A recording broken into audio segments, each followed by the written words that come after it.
TVK தலைவர் விஜய் அவர்கள் NDTVல ஒரு பேட்டி கொடுத்தாரு. ஆமா அப்படின்னு சொல்லி அந்த ரிப்போர்ட்டர் வந்து அதை ஒரு பேட்டியா கொடுத்துருக்காரு. அதுக்கே ஒரு பரபரப்பா இருக்கு. இல்ல அதான் இப்போ இந்திய துணைக்கண்டத்திலே சொல்லலாம், ஆசியாவிலே கூட சொல்லலாம். இது கொஞ்சம் மிகைப்படுத்துற மாதிரி யாரும் நினைச்சாலும் பரவாயில்ல.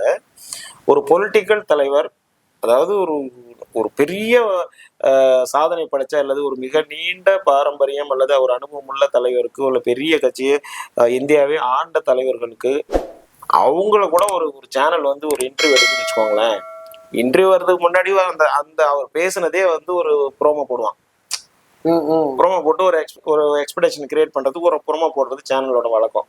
கம்மிங் சூன் போட்டு விட்டுருவாங்க. சரி அது வரப்போகுதுன்னு சொல்லி 2 நாள் கழிச்சு முன்னாடியே போட்டு அதை வர்றதுக்காக வெயிட் பண்ணுவானுங்க. ஆனா முதல் முறையா ஒரு அப்கமிங் பார்ட்டியோட லீடர் அவரை வந்து ஒரு இங்கிலீஷ் சேனல் NDTV மாதிரி வந்து ஒரு இன்டர்வியூ எடுக்கிறான். அந்த இன்டர்வியூ எடுத்தார் இல்லையா அந்த நிருபர், அந்த நிருபர்கிட்டே ஒரு இன்டர்வியூ வச்சு அந்த இன்டர்வியூ வந்து இன்னைக்கு இந்தியா முழுக்க ட்ரெண்டிங் ஆயிட்டு. இது முதல் தடவை.